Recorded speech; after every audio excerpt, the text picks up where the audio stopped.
welcome, friends, to Beyond the Crucible, the podcast that dares to talk about setback and failure, but not so we can commiserate, so we can elevate. I'm Gary Schneeberger, the co-host of the show, and our mission today is to offer you the hope that your crucible experiences, those tragedies and challenges you faced or are facing right now, do not define you. They refine you. They did not happen to you. They happened for you.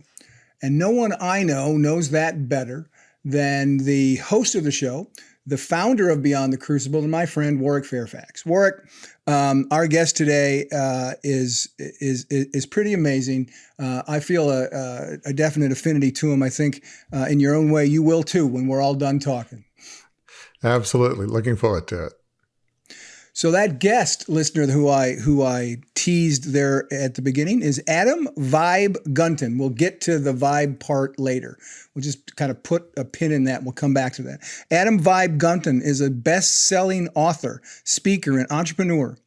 After overcoming a 16-year battle with drug addiction, which led him to being homeless and kicked out of the homeless shelter, Adam set out on a mission to develop himself into the best version possible to attract other addicts suffering to find a life in recovery. Adam has built a multiple seven-figure company, gotten his book in the hands of over 10,000 people, spoken at events and schools all over the world, been a guest on more than 100 podcasts, hosted more than 150 episodes of the Recovered on Purpose show, has a TEDx talk in October, I'm running out of breath, of this year, and has helped over 1,000 addicts find recovery in just 5 years of his sobriety. His focus now is on improving every area of his life to continue growing the reach and impact of his nonprofit foundation, Recovered on Purpose. Warwick, let's not waste any more time with me talking. Let's get to you asking some questions of Adam. Well, Adam, thanks so much for being here. And I love what you do in Recovered on Purpose and working with, I guess, addicts, if that's the right word, or people who've had substance abuse challenges, and just the power of their stories to help others and help them recover. I mean, it's the paradigm that's incredible. And just the title of your book, From Chains to Saved, I mean, that is such a powerful concept. But before we get into what you do now, I'd love to kind of go into a bit of the backstory of, the threads of Adam and kind of, what made who you were growing up? What was a young Adam Gunton like? When I was growing up, I was like middle America kind of golden boy. I started out having straight A grades. I was the home run derby hitter at the Little League World Series in 8th grade. I was, my football team won state every year in Little League. And, I won state in wrestling in Little League. And then I went to a school that everybody's heard of. I went to Columbine High School, and I was the defensive captain of our state championship football team my senior year. I was the captain of the wrestling team. I even had the opportunity of taking 3 Broncos cheerleaders to my senior year homecoming. So by all by all extents and purposes, I was living the teenage dream, right? But the issue was that I was putting on a facade and hiding a deep, dark secret that had been growing since I was 12 years old, when someone introduced me to cocaine. And it hit a peak my freshman year of college. And that's when things just kind of changed for me. It was no longer just having fun. I wasn't that athlete anymore. And it was as if my whole life went in a totally different direction. What was your upbringing like? I mean, your parents, did you feel like you had a sort of a good home? And, it seemed like life was going pretty well. So just talk about that. How was that for you? Yeah, I had I loved my family. My family loved me. We had a really good, upbringing, suburbs, that kind of stuff. My parents never missed a sporting event. My grandparents never missed a sporting event. And when I was 10, I didn't grow up in a religious household. Like, we didn't go to church together and that kind of stuff. But when I was really young, I started just knowing that something else was there, like really young. 8, 9 years old. And when I was 10, my best friend at the time, Ben, we had a sleepover at my place. And I knew that he went to church. I knew his family did that and that kind of stuff. So I started asking him, I was like, what is God? What is this idea of God? And he told me, all I know is that you have to accept Jesus in your heart. And right in the basement of my parents' house, 2 10-year-old kids got on their knees in front of each other. And he just asked me, do you accept Jesus? And I said, yes. And and I get it every time. I get chills every time I tell this story because it happens again. And I felt it, So I had all the opportunities that I could have dreamed for, all the opportunities you want to give to a kid that you're raising.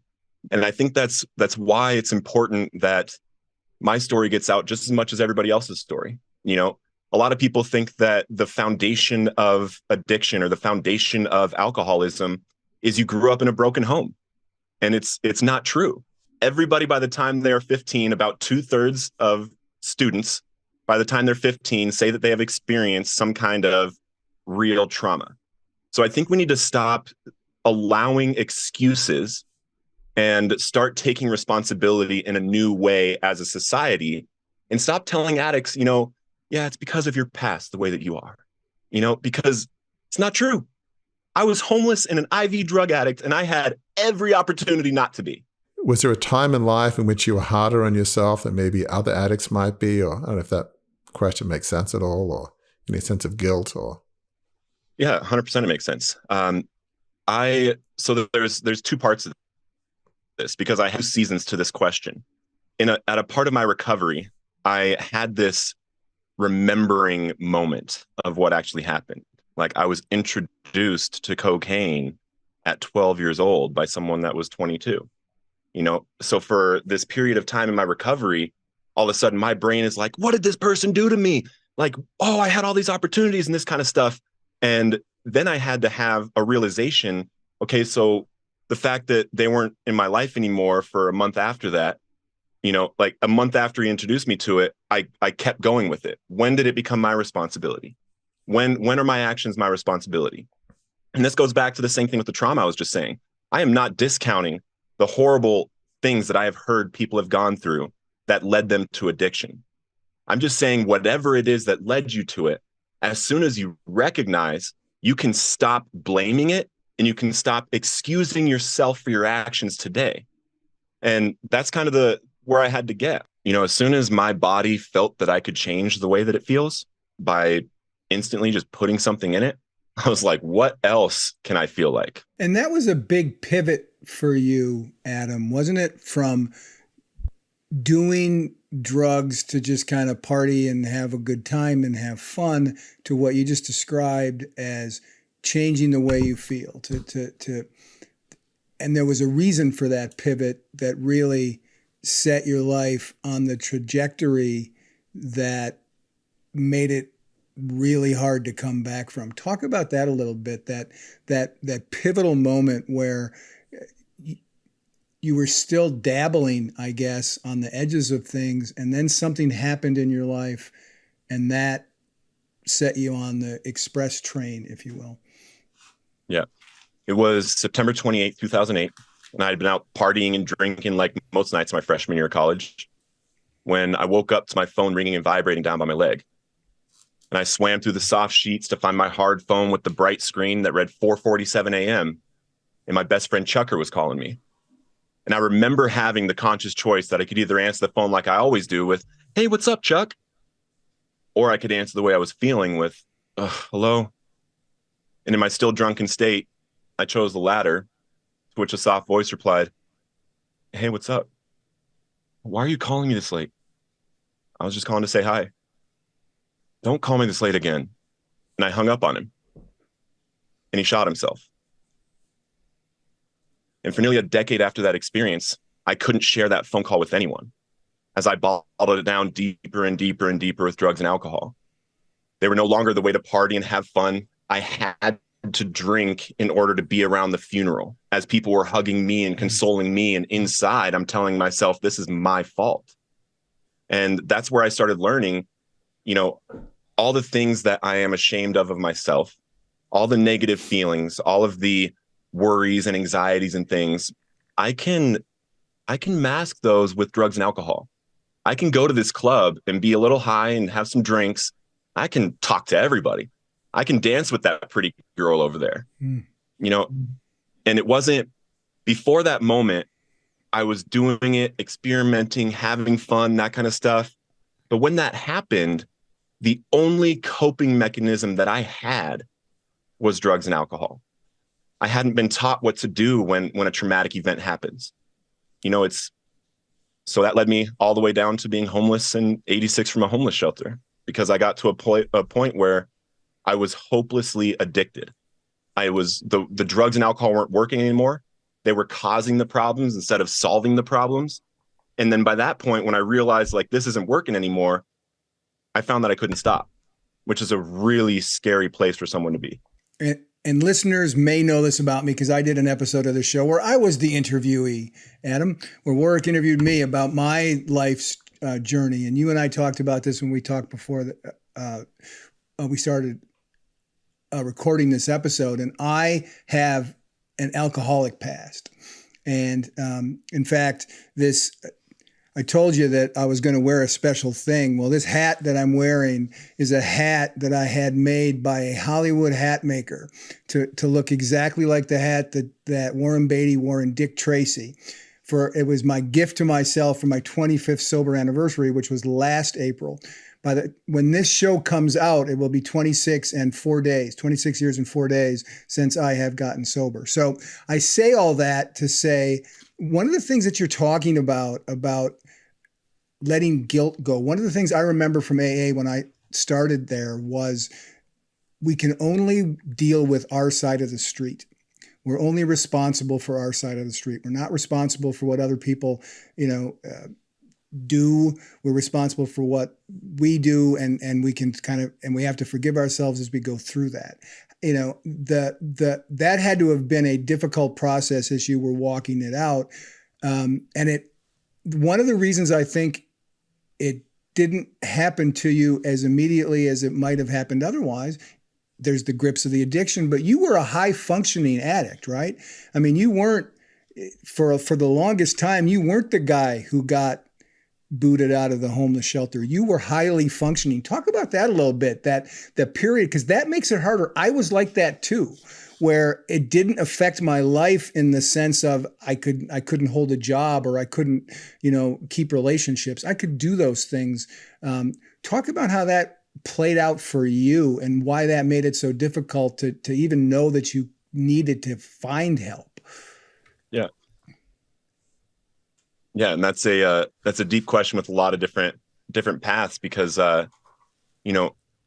after Chuck's suicide, I found Oxycontin and then had a prescription for it for 250 milligrams a day. And that's what started opiate addiction for me. And right when I moved over to heroin, I had started this company, this pest control company. And I'd never sold anything before. I had sold drugs before, but not like as a business. So had never sold anything before professionally. And, my partner and I started it out of his apartment with a truck and some pesticides and a dream. And the first year that we went out, he was doing servicing. I was going door to door and selling. I just figured it out. And I sold 967 accounts my first year selling door to door. And, during that time, I had a needle in my arm, and something that was so, the reason why I believe I was successful with sales. And what I try to let people know is the addiction doesn't say who the person is. Because I never lost my heart for people. I never, I wasn't a liar. I wasn't somebody that would manipulate somebody into sales. The reason why people would do business with me is because I would learn what I'm doing to the best of my ability so that every question they ask me, I can answer honestly. And that bled into every single sales job I had. I broke records in 2 different industries in 3 different states, for selling DirecTV, Dish Network. I did one time during my addiction, I wanted to show people that it didn't matter what you're selling on the doors. And I decided to show someone that by not knowing anything about solar and going out for a day with him and showing him that I could close some solar. And we got 3 deals in 4 hours for solar. Because I wanted to show it's not about, figuring out the exact, process of what you need to say to people. It's about loving people, finding the people that can actually use your service. When you knock on the door, have something that you can find if you can help them within 15, 30 seconds. If you can't, wish them well, and it was difficult being so good at that and a drug addict, because I was able to feed my addiction very well also. Mm-hmm. I mean, that's just fascinating in that you weren't really a different person. You were caring, you were loving others, you were successful professionally. Were you thinking to yourself, well, I got this drug addiction, but life's not that bad? I mean, does it make it harder being a pretty high functioning addict, if you will? Because, maybe, I guess it got worse, but at one point life wasn't that bad. So, having a heroin addiction, an IV heroin addiction, it's always bad. It's always bad. It's so up and down all the time. I mean, that first year that I'm doing all that success on the doors, everybody's seeing the pest control company, but nobody's seeing that every penny I'm making is going in my arm, and I'm living in an apartment that has, it's really dirty. It's basically like I'm living like a junkie, but just same as the athlete in high school. I'm putting out this like really good show, but nobody sees where I'm actually living. Nobody sees what I'm actually doing back here. And it became a pattern, and it was almost like I needed to put that face on for people. I needed people to value me because I knew I was of no value. And I had different ways to prove it, and one of them, I never had to worry, and I never have to worry about, ever getting a job. I can go get a sales job at any point in my life if I ever needed to. And, they loved working with me. They loved it because I was able to come and break records, do really well for their company, and they supported me. I mean, that's a scary image you've just portrayed. You've got the public Adam that people think, yeah, he breaks records, he's a nice guy, closes sales, wonderful guy to work with. And then the private Adam, which you just sort of felt broken and worthless and unable to stop this addiction and eating up all your money. I mean, there were 2 different Adams. That must have been an incredibly difficult thing to wrestle with. So I know there was a turnaround, but from what I understand, things did get worse, which is hard to, how could it be worse? But talk about that, how it went from, you had this dual life that was, I don't know if it was functioning, but maybe on some level you were functioning in some strange way, but talk about how it did get a bit worse. Yeah, in 2015, on November 6th, the early morning hours of November 6th, 2015, I was in Montana, and I was selling door to door. And that night I had gone over to my then girlfriend's aunt's house where she was staying. And I was kind of hiding my drug use from her. Even I had told her that I had stopped and that kind of stuff. And I left her house, went around the corner, and I made up a shot, and I shot up. And I at first got really upset because I thought it was bunk because I didn't feel anything. But then the next thing I know, I'm waking up on the asphalt in a pile of glass, blue and red lights everywhere, and police and medics around me. And this was before everybody knew about fentanyl. This was at the very beginning of it when they were still selling it as heroin. So I overdosed on fentanyl. And at the time, there wasn't enough knowledge about it and that kind of stuff to find me support. And I was put into the criminal justice system. I didn't go to prison. I didn't go to jail for very long, but it became, I was on probation. I got a felony for having, a really little amount of drugs, and I was sick. It was my medicine. And, you would think that being in a courtroom facing 5 years in prison and watching body cam footage of your own dead body would make you stop. But I suffered for 2 more years after that. I was seeking treatment. there was no treatment for me. My probation officer was seeking me treatment because I was honest. I was honest by this time, like 2015, 16, 17. I was honest with everyone. Like, I couldn't hide it anymore. And I actually wanted help the whole time. And I couldn't get into a treatment. And it just kept going. I was going to 12-step meetings every day. I was going to church every Saturday and Sunday, a Bible study every Tuesday. And I was consistently just getting worse and worse and worse. I quit my door-to-door job because I knew that I'm just enabling myself. You know, these companies now give me an apartment, or they give me a house, they pay all my bills, plus they give me a check every week as I'm selling.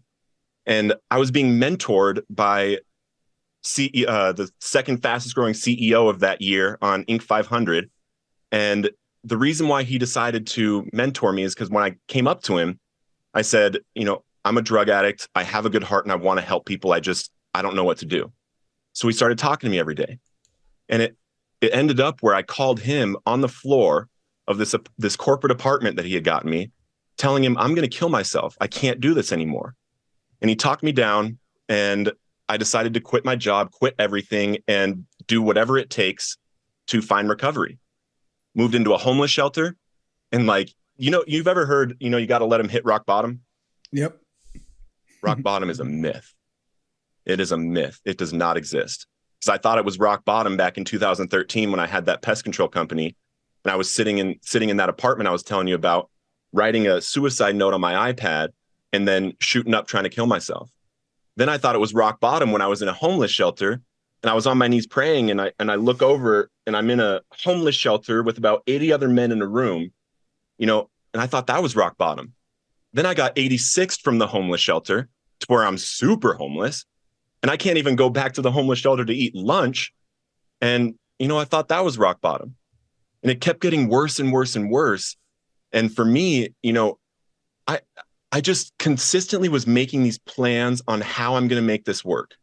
You know, how, if I go to this meeting and this meeting and this meeting, if I get this guy to sponsor me and this guy to mentor me and all these different things, you know, then I'm going to make it work.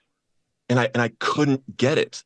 And it just got to a point where I literally gave up. I gave up. I wanted to die. I asked God specifically, like, please just let me die. I'm not going to these meetings. I'm not going to church anymore. I'm not going to Bible study. Please just let me die. And when I said that to him, I was so honest, you know, like I really didn't want my life anymore. And that's when he showed up. And that's when I actually had the change, the willingness to listen to what he wants me to do and change my life. It seems like up to that point, you know, we sometimes talk about when you're at the bottom of the pit, what you're saying is there was no bottom. It was like a black hole. It sucks you in. There's no way out, and there is no bottom. There's endless degrees of down and darkness. There's an infinite array of more darkness, more pain, and no hope, no light. You know, as we know from black holes, there is no escape once you go in there. Even light can't escape. I mean, that sounds like that's where you're at. And that's probably why you were thinking of suicide, because you're thinking, oh, it can get worse. Even when you couldn't even get to a homeless shelter, you were probably thinking, oh, absolutely, it can get a lot worse than this. At that point, right? That's probably what you were thinking. Is that fair? It's exactly. And that's what scares me so much about ever going back in any way. Because people will say, I know I can't relapse because I'll die. You know, I'm like, I know I can't relapse because I don't know what's going to happen. And I know that I got to a point where I wanted to die, but I couldn't die and I couldn't quit using. So I don't ever want to go back because it's so scary not knowing how bad it gets, you know? Was there any sign that after that kind of being arrested that you'd pivoted from this double life, the public Adam and the private? You were one Adam, maybe a messed up, hurting Adam, but one Adam. As you were falling down this bottomless pit, at least your arms were flailing to try and get a handhold on the stones, maybe before you won't even try and grab the stones, but at least you were trying. Did it feel like there was a small shift you were being honest, you were being one Adam, and at least you were trying, even though 100%. Yeah, 100%. Because then, my boss had to bail me out of jail. That's a hard phone call when someone doesn't know you're a drug addict to say, yeah, I am in jail because I overdosed. That's a hard phone call. And then everybody knows. And at that same time, I used to be able to go to different states and would have my own technician because I could fill the technician's schedule up. He wouldn't have to have a whole team. So I would be able to go wherever I wanted. My technician, God bless him, he didn't understand anything about addiction. And he just quit. He was like, I don't want anything to do with him. I don't ever want to talk to him again. Addicts are this and this and that. Right. So all of a sudden, my worst fear was added onto because someone actually left me because of it. But then also there was this other group of people that were fully supportive, came and bailed me out, still kept me in a hotel, talked to me every day, and yes, I was working for him, but I could tell there was a difference. It wasn't just because I was working for him, because he knew me, he knew that I sell for, to love people. I do this because I love people. And that's what's interesting. I wish everybody, and it's getting better and better and better, but people should know that addicts are very sick. They're very sick. They're not bad people. And, some people are bad people, whether they're, addicted or not. So, I believe in love, and I hope that everybody listening to this shows someone love that they might not have before. And you have a friend that you had at that time, it's a great segue, who was that kind of person, right? Who didn't try to fix you, quote unquote, who just walked alongside you. If you needed a ride somewhere, he gave you a ride somewhere. If you needed something, he gave you something. He treated you not like your disease, he treated you like his friend. And that really was the start of the miraculous healing from addiction that you encountered. Talk about that, what that meant to have someone who just looked at Adam as Adam, not Adam as a problem to be solved. Yeah, and you put that so perfectly. My best friend, Brendan, he was the Bible study leader of the Bible study I went to every Tuesday for months before I found recovery. He took me to church. He would pick me up from the homeless shelter, take me to church, Bible study, coffee, lunch, whatever, and then when I was kicked out of there, he would pick me up from the streets, wherever I was at, make sure that I was getting to Bible study, make sure I was getting to church and that kind of stuff. And he was the only person in my life throughout my entire addiction that never gave me advice about how to stop, advice about what I need to do to change. He just expressed love the way that he knew he's supposed to from God. He just walked with me through this. And, it took me months. He baptized me in the Yellowstone River, August 28th of 2017. And I didn't get sober until November 6th, 2017. That's saying something when someone is just walking with someone. Because in reality, we have to really understand our own inadequacy sometimes. We don't know everything that's needed for someone else's life. And if you can recognize that love is the thing that someone needs, and you just express the love because you want to express love to them, that's when they can find the change themselves. Can you imagine telling an alcoholic that's in his, alcoholism these days, why don't you go to AA and do the 12 steps? You think there's any alcoholic on the planet that's never heard that? Right. Or that isn't thinking that in the back of their head? Like, we know, dude, you're just bashing me more and more. And that's what I coach people also that have someone in their life that is addicted. I tell them, don't bring it up until they ask you, because there's no reason to. Just love them. Text them every week and just let them know how much you love them, that kind of stuff, because you'll become a safe place for them to come to when they're ready. Humans don't often have that unconditional love in which they love you right or wrong. They slow to condemn, quick to love, quick to forgive, quick to understand. That's That's not very human for most of us. So, but it sounds like this friend Brendan was a lot of that. Yeah, and I think you actually hit the nail on the head that I haven't put together before. It's not a human trait. It's not a normal human trait to unconditionally love somebody, not judge them, not condemn them, and to see them as the value within them. And how can you possibly get that except from getting that from God? You have to learn how God sees people in order to see people how God sees people. And what he did, and what was so different, it was as if he was on a mission from God. It was as if as he was walking, he knew that what he was doing was what he was supposed to do from God. And it wasn't something where he needed to be the one that was the one that gave Adam the advice that got him clean. He understood that ultimately it was going to be God. And he believed also. I believe that he believed the entire time for me also. But he didn't have expectations of me. He didn't expect this thing from me this month and do this in order for me to keep loving you, right? No, I mean, he was just there. And I express that in every way that I can to people now. And it's a difficult thing to do. Like you're saying, it's not really human, right? And especially when you get messages from everybody and you're getting a bunch of them per month.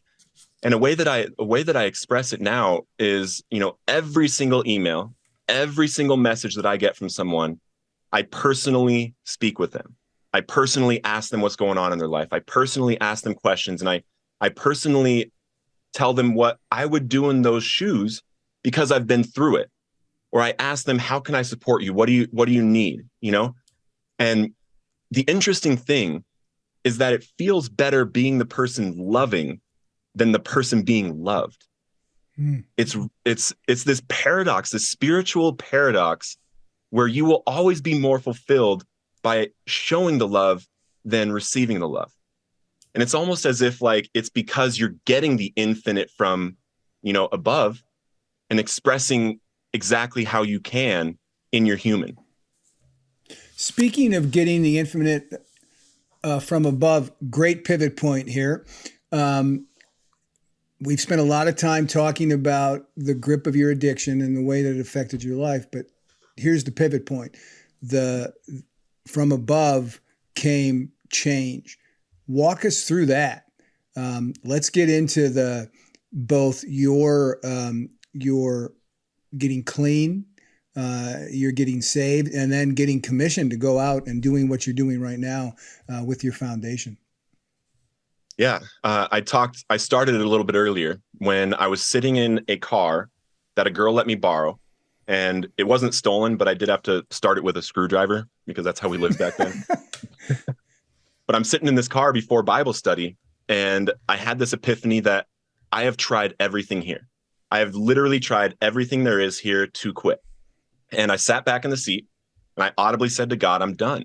I'm not going to Bible study. I'm not going to church. I'm not going to these meetings anymore.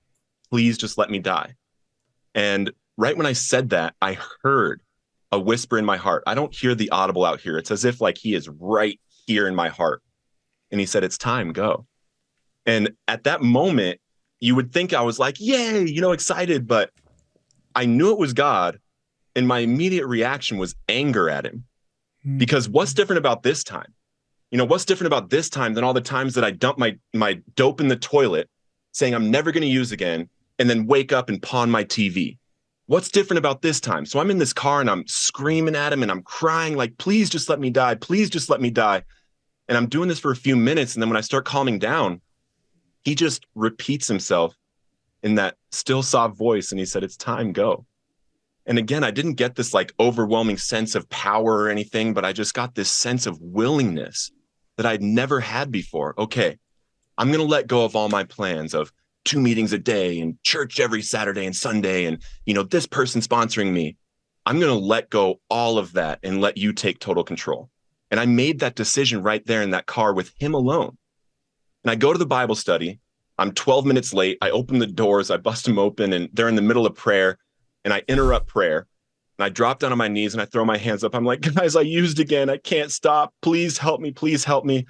And I'm 148 pounds at the time. I'm 215 now. I'm crying. I'm a mess. I was just screaming and crying with God. And Brendan, same exact Brendan, walks over to me and he passed me. He's like, hey, bro, let's just get through Bible study. He like walks me over, and we go through Bible study. And at the end, when everybody was leaving, one of the elders, Carmen, comes up to me and he says, hey, bro, I just got a word. I need to pray for you. I was like, okay. And he sits me down on this ottoman in the middle of the room and he stands in front of me. And Brendan is standing behind me to the right. And George, another elder, is standing next to him. And for the first time in my life, this man put a hand on my shoulder. He looked me in the eyes and he started to speaking to spirits in the name of Jesus and telling them to leave me. And at that moment, I'm literally feeling weight coming off of my shoulders. I'm feeling as if I'm getting loosened from things, right? And after this event, I actually make it 5 days clean, which at the time is a total miracle. Like we can't do that in those grips, right? And Brendan comes and picks me up, takes me to IHOP, International House of Pancakes, and we're having breakfast. And I'm sitting there, I'm talking to him and everything. I'm all excited. I'm like, dude, I'm actually going to do it. I have 5 days. He's like, okay, bro, yeah, let's go. And I get this text message on my phone and I open it up. So I just have this little flip phone and it's from my dope dealer. And he's like, hey, bro, I just got some new stuff. It's fire. I'll give you a free 20 to try out. And right when I read it, I felt the spirit go in through the top of my head, all the way through my body. My toes were tingling. My fingers were tingling. I lost my peripheral vision. All I could see was the phone and my thumbs just started texting back. And it was in like King James. It was like, ye shall not text me again. Thou hast texted me for the last time. And then when I finish the text, I feel it leave me again. It goes, my vision comes back. I'm like, what the heck? And I'm looking at the phone and I show it to Brendan. I was like, dude, that was not me. I was like, that was not me. I don't know what that was. He was like, okay. And I push send, I close it and I'm looking down at my phone. Or at my pocket. I was like, dude, I don't know what that was. I don't know who that was. And I look back up and Jesus is sitting across from me. The entire restaurant had completely disappeared. It was as if I went into a trance. There was a bright light coming from behind him. He was smiling at me. I immediately knew who it was, immediately knew it was happening. And the only thing that I can compare that moment to was when I used to shoot up heroin. When all those negative thoughts and those identities that I've been struggling with and the guilt and the shame and all this stuff is clouding my mind.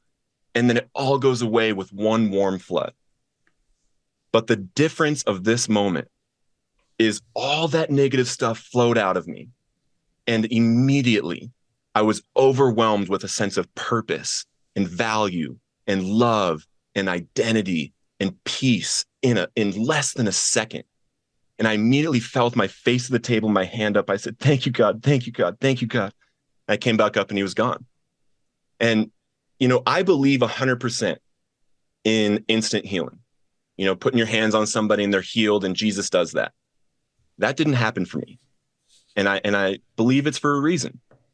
For the next 3 weeks, I was craving, withdrawing, shaking every day, needing dope, because this is the first time I've gone this long since I was 12 years old. And the only thing that helped me through that time, the only time I got relief from those shakes and the cravings was when I was sitting down with another person that suffered the same disease as me, who was helping me find recovery. I embarked on the 12 steps. When I was actually sitting down and writing out my 4th step, I spent all my hours working my steps. When I was actually sitting down and writing it, I didn't have the cravings. I didn't have the withdrawals for whatever reason. I did my first ever 5th step on day 25. And this whole time, my sponsor is coming and picking me up every morning from the Sober Living House at 6:30 a.m. On day 26, he comes and picks me up, and we're on the way to go do the work in his 1983 mailman Jeep. And I'm looking over at this beautiful sunrise. And for the first time since I was 12 years old, I had no desire to drink or use. And it hasn't returned since. And it was as if, one day my mind is going this way. Like, I need dope. There's nothing I can do. I'm craving. And then all of a sudden, just a completely different thought pattern. Like, I actually don't desire it. What is this? And when I actually experienced that freedom, that I wanted to die because I didn't think it was available to me. As soon as I accessed that and knew it was available, I knew it was my life's purpose to get as many people to find that freedom as possible and to help as many people find it in whatever way I possibly could. And at the beginning of my recovery, again, I found a lot of professional success. I built that company that was, in 2018, they did $48,000. I came on as chief marketing officer in March of 2019, and we did 1.3 million the rest of the year. And then we doubled the following year also. So I'm having a lot of success in early recovery. And I'm in my apartment right before 2 years, clean and sober, new apartment, new car, new motorcycle. I was homeless a year and a half ago. And I had a thought that I wanted to kill myself. Like, what the heck? I made it. What is going on? And as soon as I felt that, though, I have these guards up from it. I know that's not me. I know those are not my thoughts now. So I got up and I went over to my bed, dropped on my knees, and I started praying deep. Like, those deep prayers like, God, I'm sick of this. Show me what you have me here to do. And just started praying, help. Like, I want to help millions of people, God. Show me what to do. Go to sleep, wake up in the morning, do the same prayer. And 5 minutes later, I'm eating breakfast and I'm on Instagram and I see this ad. Never seen this ad before. And it's for a conference for how to bring God into your business. I was like, if that's not an answer, I don't know what is. So I click on it, I buy a ticket, and I go out to this conference in Vacaville, California. And the first night, I don't know anybody there. There's like 1,500 Christian entrepreneurs there. And the first night, Jesus Culture is playing on the stage. And I'm right in front and I'm worshiping, and just like getting in it with God. And then I hear that same voice from the car before Bible study. And it said, your new company is called Recovered on Purpose. And I looked up, I was like, that's good. And I pull out my phone and I get the domain right there, recoveredonpurpose.com.org. And then I check the Secretary of State, super excited. And then, a couple days later, this speaker comes up on stage and is talking about publishing a book, like how to self-publish a book and all these different things. And I'm like rigorously taking notes. And, I've always wanted to write a book. Same voice again. If you publish your book for your 2 years clean and sober, you're going to inspire so many others to do the same.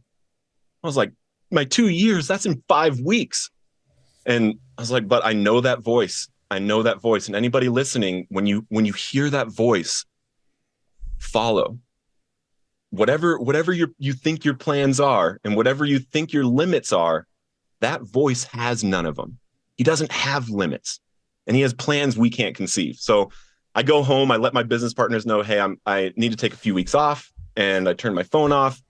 And for the first couple days, I know that I'm not going to be able to just like sit down and, figure out writing a book, right? I have 5 weeks. So what I do is on this giant whiteboard, I start dumping out every experience from my life, every possible memory I have of stories, of experiences, of things. And I write them all out in 5 words or less, just so I can remember what they are. Write them all out. And then I think, okay, what do I want my book to actually say? I know I want to, share my recovery story, but my recovery story could share so many different things. What do I want it to share? In mine, I wanted to share with people the reality of the spiritual realm and my testimony of Jesus. So I take this list, right, of all these stories, and I start picking the ones out that would point to that message. And I start putting them on this other whiteboard. Then I make a mind map, how it'll make a story.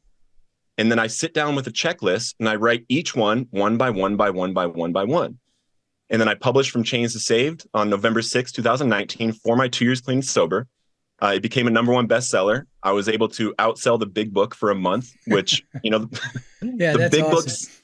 Yeah, the big book saved my butt, and the Bible saved my soul. Just for those who may not know, just state what the big book is, because you guys know, but not everybody might know. Yeah, the big book of Alcoholics Anonymous. And I don't say that I'm a member of any specific fellowship, but I do work out of that thing because it worked for me. I sit down and I read it with people and I do the work with it exactly how it says to do it in there, and it works. So I published that book, and what I didn't realize during this whole process, right, is that way that I just wrote that book became exactly the foundation of Recovered on Purpose and how I coach others to share their story. Because when you get up and you share a recovery story, what do you want it to share? Do you just want to tell your story? Or do you want to specifically tell women out there that have lost their kids in their addiction, who feel hopeless that they're never going to get them back, how you lost your kids and you got them back 2.5 years into recovery, and now you're getting married and you're doing podcasts and you're doing all this stuff. Do you want to share that specific message? Or do you want to make sure that you share your testimony of Jesus? You know, and there's all kinds of different ways to share a story. And now, you know, we've got a lot of people out there sharing their stories. I've got, you know, someone that's given her first professional speech this month to a bunch of judges and lawyers and teachers who are leaders of at-risk youth, because she was an at-risk youth, but now she's going to be speaking to them and teaching them how to help the kids that they're serving. You know, there's so many of us in recovery. And to be clear, I love every single one of the fellowships out there that are helping people. I love every single member of every single fellowship. I believe that it is outdated, the way that you expect to help people waiting in a room for them to walk in. We have social media, we have podcasts, we have books, we have videos. I have a video on YouTube that has reached over 750,000 people. And the amount of emails I've gotten from people, hey, how did you do it? You know, I'm looking for help and this kind of stuff. You know, hey, send them a link to the fellowships near them. Send them a link to treatment near them. You know, we have so many different tools at our disposal in this season of the world. We need to take advantage of them. And that's what Recovered on Purpose is about. We get our stories out to reach the people that don't know that the freedom is available to them. I mean, that's so inspiring what you're sharing, Adam. I mean, I just want to go back for a moment to that time in the car and IHOP. It seems like you tried everything, mentors, advisors. You were falling through this bottomless pit. There was no hope. Maybe it's like the walls were glass. There was nothing to hold on to.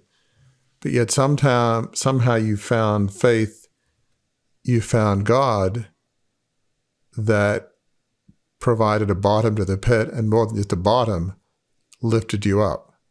I mean, it seemed like, you know, if I'm getting this right, God was able to help you when nothing else worked. The other thing that I know it's hard for many of us to fully grapple with, I know in my church and others, this whole concept of spiritual warfare, which is very difficult to understand. And, you know, the word is controversial maybe, but there's different ways of looking at it. But I guess more broadly, I think many people would think there are forces for good and forces for darkness, you know?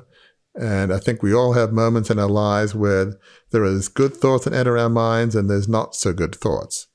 And for people of faith, the tools we use is, you know, prayer and the Bible to say, I don't know where this came from, but it's going, you know? So it sounds like you face those thoughts. People talk about inner demons, and it doesn't really matter for our purpose of our conversation where it all comes from, but is that fair?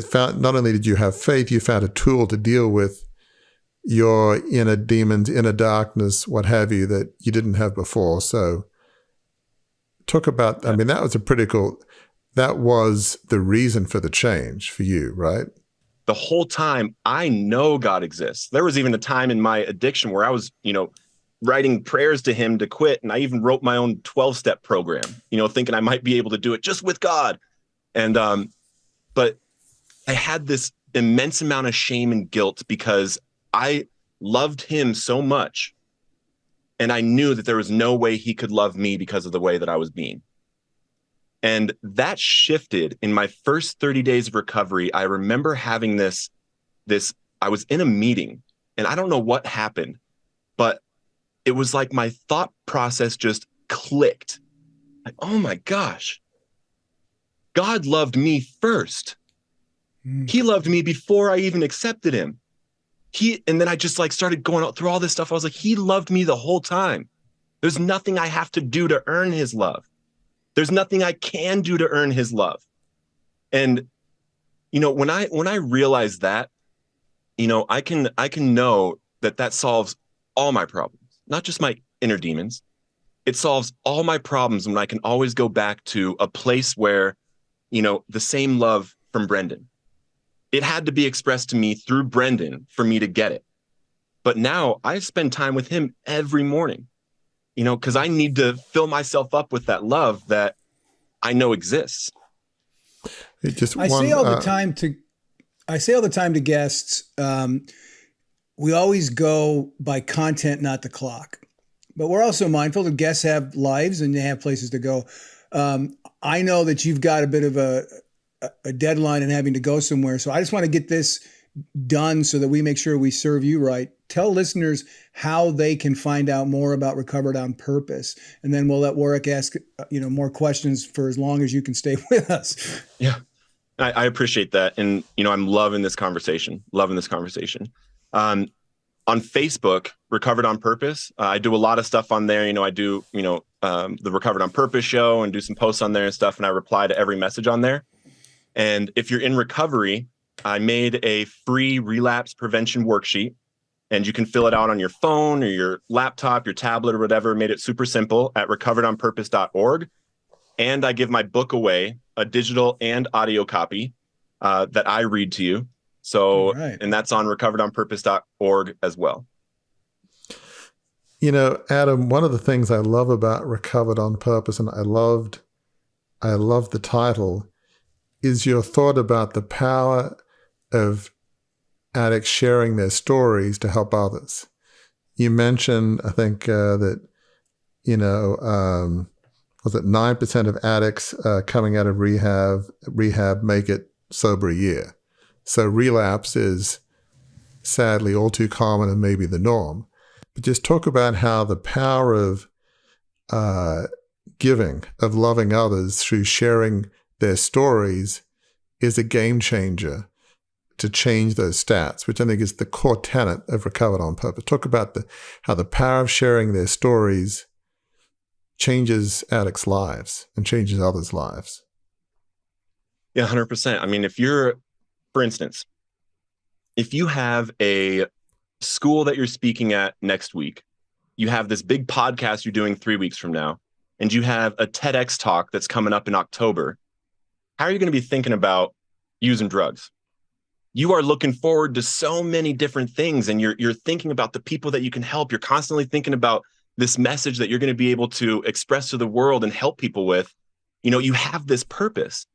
And that's what I think is lacking in the recovery world. We are really grateful to find recovery, and we forget how hard it was to find it, how much work we had to do to find it.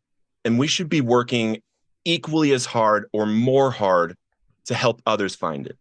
Even if you're not in recovery, if you're not an addict, there is something that you have been through. And this is something I tell everybody. If you have been through something that you thought was going to break you and you made it through, there is somebody going through that thing right now that needs your message for hope. The exact same thing that broke you, that you healed from. And it can become your superpower. Let me ask one final quick question. There may be somebody today that feels, I usually say, at the bottom of the pit, but let's, I think, use your perspective, which is haunting. They may feel like they're falling through a bottomless pit. There is no bottom. There is no hope. There is no light.